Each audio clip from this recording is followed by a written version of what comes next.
Settle into your chair, traveler. The fire is just right to ward off the cold. You asked me about that Hokage monument and how legends are born, correct? I was there the night the fate of this village changed. I smelled the damp forest and felt the weight of the silence before the storm. Many years ago, the sky over Konoha ceased to be its usual blue and turned blood red. I remember the smell of ozone and sulfur in the air, and the roar that made the mountains tremble. The nine-tailed fox.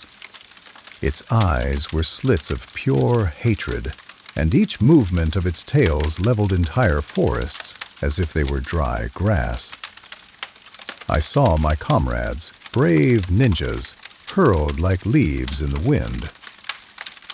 But in the midst of the chaos, I saw a golden flash.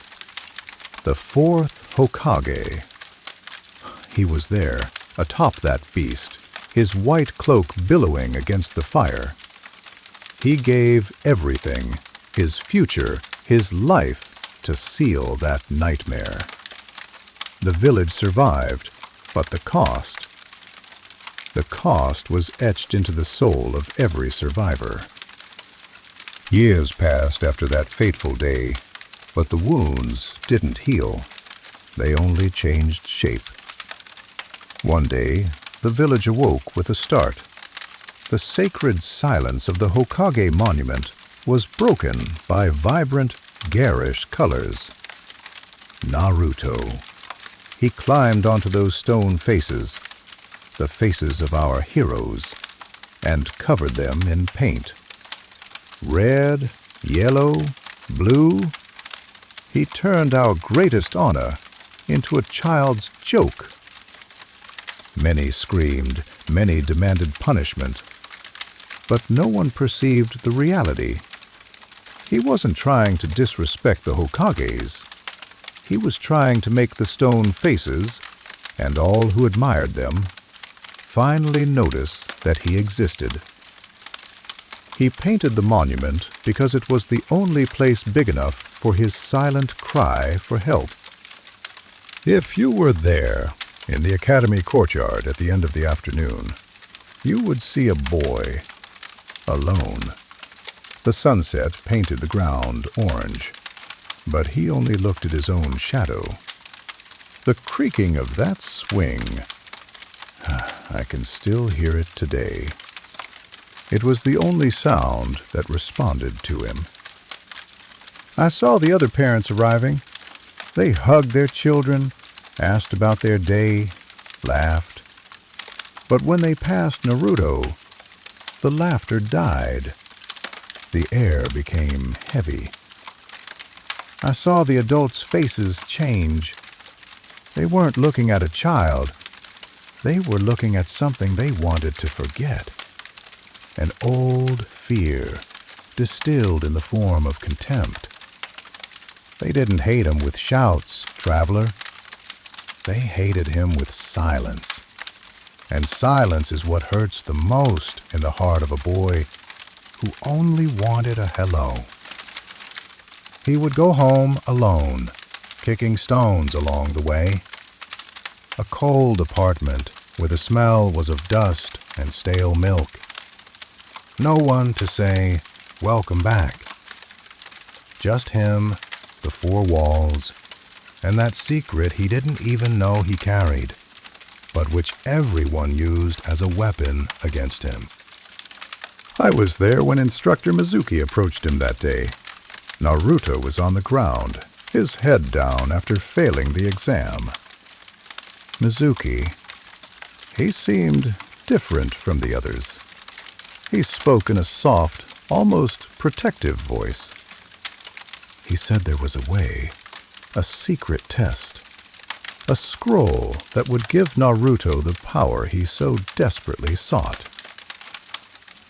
You should have seen the gleam that appeared in that boy's eyes. It wasn't ambition. It was desperation. He seized that chance like a drowning man, seizes a blade. He would do anything, traveler. He would go through hell, just so Iruka-sensei, or any of us, could say, "You did it. You belong here." The rest of that night reeked of betrayal. The village alarm sounded, and Naruto was in the forest with the scroll on his back. When Iruka found him, Naruto shouted with joy, thinking he had passed the test. But then Mizuki appeared, and the mask fell. Mizuki shouted the truth we all hid. He called Naruto a monster, a nine-tailed fox. I saw the boy's world crumble right there. The little light he had in his eyes went out. But then, Iruka-sensei's blood splattered on the leaves. He threw himself in front of the shurikens to save the boy.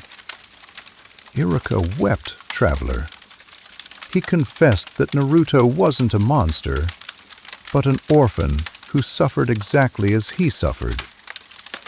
At that moment, in the middle of that dark clearing, Naruto's loneliness was broken by a tear from his master. The silence in the clearing grew so heavy that the air felt difficult to breathe. Mizuki, a dry, victorious laugh, as he prepared his next blade.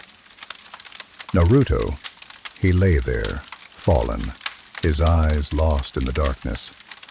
He had just discovered that the monster that destroyed the village and killed his master's parents lived within him. He was about to succumb to the abyss. But then, Iruka spoke.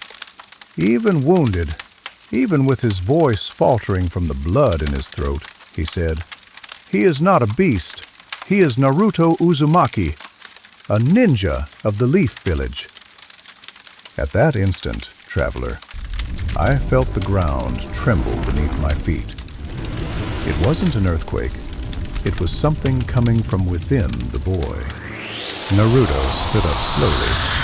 The aura around him was no longer blue and calm. It was a pulsating, orange heat that made the dry leaves around him levitate. He crossed his fingers, forming the cross seal. His knuckles cracked. He was no longer afraid. He was overflowing. Then he said, "Never lay a hand on my sensei again!" He took a deep breath, and the sound that came from his throat was a roar of 1,000 voices.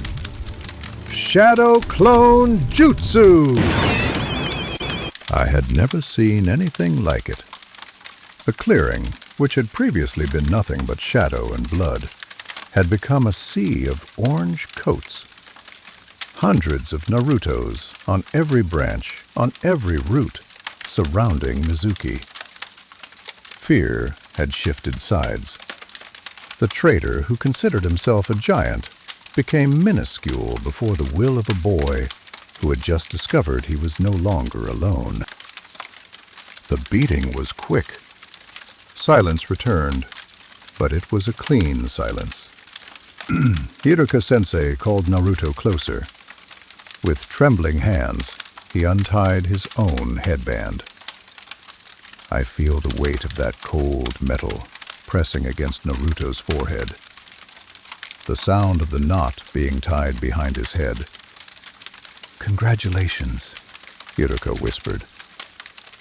"You graduated."